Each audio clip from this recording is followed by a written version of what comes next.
دیکھا جائے گا. فی الحال یہ دو اپوزٹ لوگ ہیں, اب ان کی کیسے بنتی ہے, ان کے ڈپلومیٹک ریلیشنز کیسے بنتے ہیں, یہ بھی دیکھنا اپنے آپ میں دلچسپ ہوگا. سیریا کی اتھارٹیز نے بتایا ہے کہ آرمڈ گروپس اگری ہو گئے ہیں ڈسبینڈ ہونے پر, اپنے ہتھیار ڈال کے گورنمنٹ میں شامل ہونے کو, کیونکہ الجولانی نے یہ کہا تھا کہ اس کنٹری میں اب ایسا نہیں ہے, اس نئے سیریا میں الگ الگ کوئی گٹ ہو, گروپ ہو, ہتھیار اٹھا کر چل دیں, بلکہ سبھی کا ایک ڈیفنس منسٹر ہوگا جیسے تمام کنٹریز کا ہوتا ہے.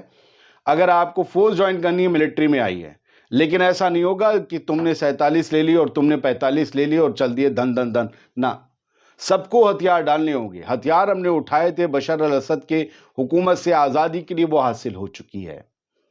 تو اب پتہ یہ چلا ہے, کہا جا رہا ہے کتھت طور پر کہ تمام گروپس, صرف ایک ایس ٹی ایس تو نہیں تھا, تمام گروپ راضی ہو گئے ہیں ہتھیار ڈال کے حکومت میں شامل ہونے کو. اور اب یہ بتایا جا رہا ہے کہ دمشق میں سینکڑوں لوگ اترے سڑک پر, کیونکہ وہاں کی مائنورٹی میں کرسچنز بھی شمار ہیں, اور کرسچنز کے کرسمس ٹری جو ہوتا ہے کل جو ہے 25 دسمبر ہے, اور ان کے بلیفز کے مطابق عیسائی دھرم کے حضرت عیسیٰ علیہ السلام نے کل جو ہے وہ ان کا یوم ولادت ہے. کل ویسے خاکسار بھی اس دنیا میں آیا تھا, لیکن یوم ولادت 25 دسمبر کو عیسیٰ مسیح کا بناتے ہیں. پوری دنیا کی سب سے بڑی آبادی عیسائیوں کی ہے, تمام عیسائی مناتے ہیں. لیکن سیریا میں بتایا گیا جو کرسمس ٹری سجایا جاتا ہے اسے کچھ انتہا پسند لوگوں نے, کچھ فرنج ایلیمنٹس نے جلا دیا, اور واقعی عیسائیوں کے سینٹیمنٹس کو تکلیف پہنچائی. دیکھیے جب کسی کی میجورٹی آتی ہے اور ملٹری طریقے سے آتی ہے تو وہاں کچھ بدماش ٹائپ کے لوگ, ٹچے ٹائپ کے لوگ ہوتے ہیں جو یہ حرکتیں کرتے ہیں, جبکہ دین اسلام ہر مذہب کی عزت کرنے کو کہتا ہے, ہر کسی سے محبت کرنے کو کہتا ہے. وہ آپس میں رنگ, نسل, قبیلوں کے حساب سے کبھی بھید بھاؤ کرنے کو نہیں کہتا, ہمیشہ کہتا ہے کہ تم سب ایک ہو. اسی لیے ہم سب کا احرام ایک ہی جیسا ہوتا ہے, کبھی الگ نہیں ہوتا. خیر, لیکن یہ ان پر حملہ ہوا تو ان لوگوں نے احتجاج کیا, پروٹیسٹ کیا کہ ہم اس ملک کے ایک حصہ ہیں, ہماری حفاظت ہو. لیکن فی الحال کلیش رپورٹ نے بتایا کہ ان سبھی انتہا پسندوں کے منہ پر نئے نظام نے تماچا مارا ہے. نئی سیرین اتھارٹی نے کیتھولک کرسمس کی چھٹی ڈکلیئر کر دی ہے, آفیشیل چھٹی ہر سال ہوگی, اور یہ بتایا گیا ہے کہ 25 دسمبر اور 26 دسمبر کو اس بار یہ 2 دن کرسمس کی چھٹی دی گئی ہے سیریا میں. بیت لحم کو مانا جاتا ہے عیسائیوں کے اعتبار سے کہ عیسیٰ علیہ السلام اس شہر میں پیدا ہوئے تھے. بیت لحم ویسٹ بینک میں ہے. بیت لحم میں ہر بار رونق ہوتی تھی, فلسطینی عیسائی, فلسطینی مسلمان مل کر مناتے تھے کرسمس. لیکن اس بار بڑا پھیکا ہے, سب کچھ پھیکا ہے. یہاں نہ جانے کتنے ودیشی سیلانی آتے تھے, عقیدت مند آتے تھے عیسائی, اور یا کر زیارت کرتے تھے ان جگہوں کی جو بتایا جاتا ہے کہ عیسیٰ مسیح سے جڑی ہوئی ہیں. لیکن اس بار سب کچھ پھیکا ہے. کرسمس جنگ اور بندشوں کی وجہ سے پھیکا ہو گیا ہے. بیت لحم میں اس بار کرسمس کی رونق نہیں ہے. تاز کی خبر کہتی ہے کہ روس کے اوپر نئے سینکشنز لگانے جا رہا ہے امریکہ, اور اس بار اس کی جو انرجی سیکٹر ہے, پیٹرولیم ادھر سے ادھر وہ بیچتا ہے اپنا, وہ اس پر اب شکنجہ کسنے جا رہا ہے امریکہ. جو کارگو شپس لے جاتے ہیں ان پر اور سینکشنز لگانے جا رہا ہے, اور یہ جو مین کمائی کا ذریعہ ہے روس کی, اس پر نکیل کسنے جا رہا ہے. اور یہ بھی کہا گیا ہے کہ جو اخبار کے جو واشنگٹن پوسٹ کی خبر ہے, اور اس اخبار نے بتایا ہے کہ یہ بھی ہے آپشن ایک سمبھاوت کہ لائسنس رد کر دیے جائیں جو بینکوں کو روسی ارجا سنسادنوں کے ساتھ لین دین کرنے کی اجازت دیتا ہے. ان تمام لائسنس کو بھی بالکل ختم کر دیا جائے ان بینکس کے لیے جو بینک روسی انرجی سیکٹر سے, آئل سیلنگ, پرچیز, ان سب سے جو جڑے ہوئے لین دین کرتے ہیں. فی الحال سر ایک سوڈان کی خبر ہے, چلتے ہیں. سوڈان میں ایک خانہ جنگی ہے, ایک طرف آرمی ہے, دوسری طرف پیراملٹری فورس ہے, ان کے پیچھے اور لوگ ہیں, اور ان سب کے بیچ میں سوڈان کی غریب مظلوم عوام ہے. اور بتایا یہ گیا ہے کہ لگ بھگ 24,000 لوگ پچھلے 2 سال سے, جو 20 مہینے سے جنگ چل رہی ہے خانہ جنگی, اس میں مارے جا چکے ہیں. 24,000 عام لوگ شہید ہو چکے ہیں. 14 ملین لوگ جو ہے وہ ادھر سے ادھر ہوئے ہیں. مطلب 1,40,40,00,000, 10 ملین میں 1 کروڑ, 1,40,40,00,000 بے گھر ہو گئے ہیں, تمام طرح کے کیمپ میں رہ رہے ہیں. اور اب ان پر بھکمری کا خطرہ منڈرا رہا ہے, کیونکہ سوڈان ویسے بھی غریب ہے, سوڈان میں اتنی اناج بھی نہیں اگتا, سوکھا رہتا ہے, اور اب وہاں پر لوگوں کے پاس ذرائع بھی نہیں ہیں, جنگ کا دائرہ بڑھ رہا ہے, لوگوں کے بھوکے مارے جانے کا خطرہ بڑھ رہا ہے. بہت بہت شکریہ. دنیا بھر کی خبریں آپ دیکھ رہے تھے.